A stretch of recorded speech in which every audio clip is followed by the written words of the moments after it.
Imagine walking into a store where everything costs exactly what it's supposed to cost. The price tags are honest. The quality matches the price. You know exactly what you're getting for your money. Now imagine the exact opposite of that store. That's the modern financial world we're all living in right now. Picture two neighbors, Sarah and David. They both make $60,000 a year. They both started their careers at the same time. But 20 years later, Sarah has built $250,000 in wealth, while David can barely cover next month's rent. The difference between them has nothing to do with intelligence, education, or even luck. The difference is that Sarah figured out the new rules while David kept playing by the old ones. My name is Jimmy, and I spend way too much time thinking about money, investing, and the psychology behind how people use it. If you're someone who wants to understand money a little better, consider subscribing and giving this video a thumbs up. Here's what most people don't realize. While we were all busy working our regular jobs, going to school, raising families, and living our lives, the entire financial system quietly rewrote the rules of how money works. And they didn't send us a memo. Let me tell you about David first. David follows what I call the traditional money script. He goes to work, earns his paycheck, puts a little bit in savings, maybe contributes to his 401k if his company matches, and uses his credit card for emergencies or bigger purchases that he pays off over time. This approach made perfect sense for his parents' generation, but this creates a bigger problem. David's money sits in a savings account earning 0.5% interest while inflation runs at 3 to 4% every year. His purchasing power shrinks by roughly 3% annually, which means his $10,000 in savings becomes worth about $9,700 in real terms every single year. But David doesn't see this happening because the number in his account stays the same. Meanwhile, David's credit card charges him 18 to 24% interest on any balance he carries. So when his car breaks down and he puts the $1,500 repair on his credit card, he's essentially borrowing money at 20% to fix a car that's losing value, while his savings earn 0.5%. The math is working against him in both directions. But nobody ever explained this to David because this is where most people make a huge mistake. We treat all money decisions as separate, isolated choices instead of seeing them as part of one connected financial system. David thinks he's being responsible by having savings and only using credit for emergencies. He doesn't realize he's playing a game where the house always wins. Now let's look at Sarah. Sarah started with the same salary and the same financial knowledge as David. But somewhere along the way, she noticed something that changed everything. She realized that the wealthy people around her weren't just earning more money. They were playing by completely different rules. Sarah discovered that while her savings account paid her almost nothing, she could buy shares of the same bank and earn 4 to 6% in dividends, plus potential growth. She learned that while her credit card company charged her 20% interest, she could become a partial owner of that credit card company and receive a portion of those profits. But the real issue isn't what you think. The issue isn't that Sarah was smarter or had better financial education. The issue is that Sarah stumbled onto a fundamental shift that happened in the financial world over the past 30 years. Here's where things get interesting. In 1980, the average American household had about 60% of their wealth in their home and maybe 10% in stocks or investments. By 2020, that completely flipped for wealthy households. Now, the wealthy hold 60 to 70% of their wealth in financial assets like stocks, bonds, and business ownership, while their home represents a much smaller percentage of their total wealth. This shift happened because the wealthy figured out that the rules changed.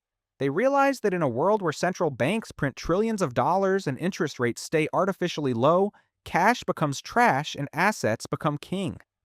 While regular people like David kept their money in savings, accounts and checking accounts, the wealthy moved their money into things that rise in value when more money gets printed. But something strange starts to happen when you understand this shift. You start seeing the financial world differently. You realize that every time you hear about quantitative easing or stimulus packages or low interest rates, what you're really hearing about is a massive transfer of wealth from people who hold cash to people who hold assets. Let me give you a concrete example. In 2020, when the government printed roughly $4 trillion in response to the pandemic, where did that money go? It didn't go equally to everyone. Most of it went into the financial system, which pushed up the prices of stocks, real estate, and other assets.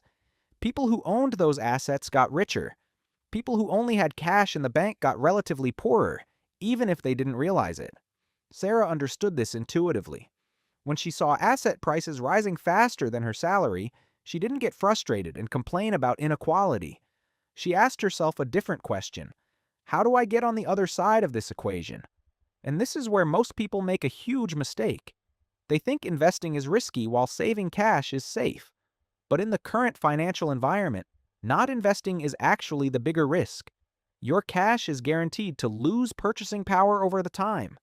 At least with investments, you have a chance to stay ahead of inflation and participate in economic growth. Now you might be thinking, but what about market crashes? What about losing money? These are valid concerns, and Sarah worried about them too. But here's what she learned that David never figured out. The biggest financial risk isn't losing money in a market crash. The biggest risk is staying poor by playing it safe. Let me show you the math. If David keeps $10,000 in savings for 10 years at 0.5% interest, he'll have about $10,500. But with 3% inflation, that money will only buy what $7,400 buys today. David lost 26% of his purchasing power by playing it safe. If Sarah puts that same $10,000 in a broad stock market index fund, historically she could expect about 7 to 10% annual returns over a 10-year period. Even if she experienced a major crash and her investment lost 30% in 1 year, she'd likely still end up far ahead of David over the long term. But almost nobody talks about this part. The financial industry makes more money when you're confused and scared. Banks profit from your savings accounts paying nothing. Credit card companies profit from your debt. Financial advisors often profit from complex products you don't understand. The new rules are actually simpler than the old rules, but they require a different mindset. Instead of trying to save your way to wealth, you need to own your way to wealth. Instead of avoiding all financial risk, you need to understand the difference between smart risk and stupid risk. Here's the thing. Smart risk is buying a diversified portfolio of stocks and holding it for decades. Stupid risk is trying to pick individual stocks or time the market. Smart risk is borrowing money at 3% to buy an asset that appreciates at 6%. Stupid risk is borrowing money at 20% to buy things that lose value. Sarah learned to think like an owner instead of just an earner. She stopped asking, how can I save more money? And started asking, how can I own more assets? She realized that wealthy people don't work for money. They make money work for them. This shift in thinking led Sarah to make different choices. Instead of buying a more expensive car, she bought a cheaper, reliable car and invested the difference. Instead of upgrading to a bigger apartment, she house-hacked by buying a duplex, living in one side and renting out the other side. Instead of keeping all her money in checking and savings, she systematically invested in index funds every month. Now look, none of this required Sarah to become a financial genius or take huge risks. She simply aligned her financial decisions with the way money actually works in the modern economy instead of the way we wish it worked or the way it used to work. 20 years later, Sarah owns assets that generate passive income. Her investments have grown faster than inflation. She has multiple income streams. Meanwhile, David is still earning the same salary, adjusted for inflation, and wondering why he can't get ahead despite working hard and being responsible with money. The tragedy is that David is being responsible according to the old rules. But the old rules don't work anymore when central banks can print unlimited money, when inflation is built into the system, and when asset prices are disconnected from traditional fundamentals. Here's what most people don't realize about wealth building in the current environment. You're not competing against other people.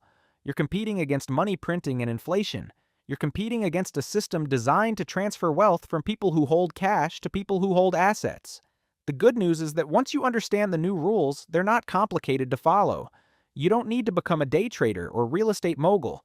You just need to consistently move money from depreciating assets like cash into appreciating assets like stocks, real estate, or businesses. But this requires overcoming the biggest psychological barrier to wealth building, the fear of losing money. Most people are so afraid of losing money that they guarantee they'll lose money to inflation by keeping it in cash. They're so afraid of market volatility that they accept the certainty of declining purchasing power. The wealthy think about this differently. They're not afraid of volatility. They're afraid of missing out on compound growth over decades. They understand that inflation is a bigger threat to their wealth than market crashes, because inflation is guaranteed while crashes are temporary. This is why Sarah succeeded where David struggled. Sarah accepted short-term uncertainty for long-term wealth building. David chose short-term certainty for long-term financial stagnation. The rules changed while we were sleeping, but it's not too late to wake up and start playing by the new rules. The question is whether you want to be like David, playing a game where you can't win, or like Sarah, who figured out how the game actually works and positioned herself accordingly. The choice is yours, but the clock is ticking, and every day you wait is another day that inflation eats away at your purchasing power while asset prices move further out of reach. The new money rules aren't fair, but they are the rules, and the only way to win is to understand them and use them to your advantage.